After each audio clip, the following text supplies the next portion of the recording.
ဂျော်ရှူအာဗန်ကိုမြန်မာနိုင်ငံချင်းပြည်နယ်ရဲ့မြို့တော်ဟာခါမှာမွေးဖွားခဲ့ပါတယ်။သူ့ရဲ့ငယ်ဘဝဟာတာယာမှုထက်ရုန်းကန်မှုတွေနဲ့ပြည့်နှံနေခဲ့တာပါ။ဖခင်ဖြစ်သူကမိသားစုအတွက်မလေးရှားမှာအလုပ်သွားလုပ်နေရချိန်မှာမိခင်ဖြစ်သူဟာဂျော်ရှူအာနဲ့သူ့ရဲ့အမ၄ယောက်ကိုကျွေးမွေးမှုအတွက်အလုပ်ကိုစပိန်နဲ့3နာရီကြာအောင်နင်းပြီးသွားခဲ့ရပါတယ်။အမဖြစ်သူတွေကလည်းအဝတ်အထည်တွေချုပ်ပြီးမိသားစုဝင်ငွေကိုတစ်ဖက်လမ်းကကူညီခဲ့ကြရတယ်။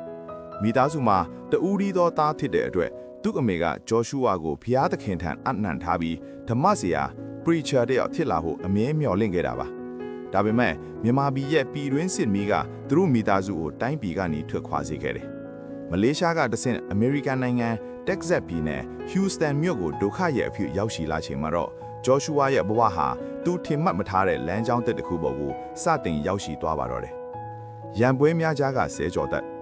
အသက်12နှစ်အရွယ်မှာအမေရိကန်ကိုရောက်လာတဲ့ဂျော်ရှူအာအတွက်အင်္ဂလိပ်စာမတတ်တာကအကြီးမားဆုံးအခက်အခဲဖြစ်ခဲ့တယ်။ကျောင်းမှာချီနိုလို့ခေါ်ပြီးလှောင်ပြောင်းတာကိုသူကချီးကျူးတယ်လို့ထင်ခဲ့ဘူးပေမဲ့နှင်တာမှန်းတီးသွားတဲ့အခါမှာတော့သူ့ရဲ့ဒေါသတွေပေါက်ကွဲခဲ့ရတယ်။အဲ့ဒီအချိန်ကစပြီးသူ့ကိုစော်ကားလဲသူမှန်သမျှသူရန်ဖြစ်တော်တာပါပဲ။ရန်ခဏခဏဖြစ်လို့ကျောင်းတွေတစ်ခုပြီးတစ်ခုပြောင်းခဲ့ရတယ်လို့ကျောင်းထုတ်ခံရတဲ့အထိပြဿနာတွေတက်ခဲ့တယ်။ YouTube ကဗီဒီယိုတွေကိုကြည့်ပြီးလမ်းဘေးကဆိုင်တွေမှာရန်ပွဲတွေကိုလက်တွေ့စမ်းသပ်ခဲ့တဲ့အထိသူဟာစိုးသွမ်းခဲ့တယ်။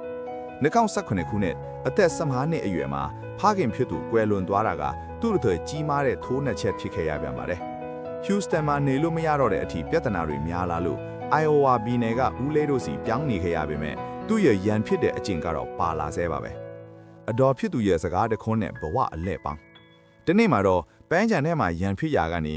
MMA လေ့ကျင့်ထားတဲ့သူတယောက်ကိုဂျော်ရှူအာကအနိုင်ပိုက်လိုက်နိုင်ခဲ့တယ်။အဲ့ဒီမှာသူ့တငယ်ချင်းတွေက MMA စလုပ်ဖို့အကြံပေးခဲ့ကြတယ်။ဒါပေမဲ့တကယ်အပြောင်းလဲကတော့သူ့အတော်ရဲ့စကားပါပဲ။ဒဏ်ရာတွေနဲ့အိမ်ပြန်လာတဲ့ဂျော်ရှူအာကိုသူ့အတော်ကမင်းကိုမင်းယောက်ျားစစ်လို့ထင်လား။ယောက်ျားစစ်ဆိုတာလမ်းဘေးမှာရန်ဖြစ်တာမဟုတ်ဘူး။မိသားစုနဲ့နိုင်ငံအတွက်မန်နီပါကီယာလိုမျိုးကျိုးဝိုင်းထက်မှာတိုက်ခိုက်တာလို့ပြောလိုက်တဲ့စကားကဂျော်ရှူအာရဲ့နှလုံးသားကိုထိမှန်သွားခဲ့ပါတယ်။အဲ့ဒီညကသူ့အိတ်မပြောင်းနိုင်ခဲ့ပဲနောက်တစ်နေ့မှာပဲ Houston ကိုပြန်ပြီး MMA လေ့ကျင့်ဖို့ဆုံးဖြတ်လိုက်ပါတော့တယ်။ UFC တဲကိုခီးကျန်းနဲ့စံချိန်တင်အောင်မြင်မှုများသူဟာအပျော်တန်းအဆင့်မှာ၄ပွဲကစား၄ပွဲနိုင်နဲ့စတင်ခဲ့ပြီး Fury FC မှာလည်းချန်ပီယံခပတ်ရရှိခဲ့တယ်။အစပိုင်းမှာသူဟာခံနိုင်ကြည့်မရှိလို့လေ့ကျင့်ခန်းတွေကြားကထပ်ပြေးခဲ့ဖို့ပေမဲ့နီးပြ Daniel Caneda ရဲ့လက်အောက်မှာစူးစမ်းလေ့ကျင့်ပြီးတကယ် fighter ကောင်းတစ်ယောက်ဖြစ်လာခဲ့တယ်။ UFC ထဲကိုရောက်လာတဲ့အခါမှာတော့ဂျော်ရှူအာဟာမြမကြားတကောင်လို့အစွမ်းပြခဲ့ပါတယ်။2024ခုနှစ်အတွင်းမှာပဲ၄ပွဲအထိကစားပြီး UFC ရဲ့အသက်ကြွဆုံးကစားသမားတဦးဖြစ်လာခဲ့တယ်။ Felipe Bunes ကိုအလဲထိုးနီ UFC ရဲ့ပထမဆုံးအချီပြတ်နိုင်ပွဲကိုယူခဲ့တယ်။ဒူးနှစ်ဖက်လုံးဒဏ်ရာရထားတဲ့ကြားကနေ Edgar Chavez ကိုအနိုင်ယူပြခဲ့တယ်။ဂျပန်လူငယ်ကျဲပွင့် Ray Turuya ရဲ့လွှဲသိမ်မှုဆက်ခရမီချင်းလုံးကိုခုခံပြပြီးအနိုင်ရရှိခဲ့တယ်။ Alexandro Pantoja ကိုအနိုင်ယူပြီးချန်ပီယံထက်ချေဂျော်ရှူအာရဲ့ဘဝမှာအမှတ်ရဆုံးကတော့နံပါတ်1စိန်ခေါ်သူ Brandon Royval နဲ့ပွဲပါ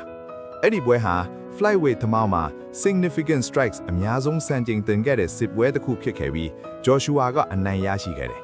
ဒီနိုင်ပွဲကသူ့ကိုချန်ပီယံ Pantoja နဲ့ထိုက်တိုက်ရင်ဆိုင်ဖို့အခွင့်အရေးပေးခဲ့ပါလေ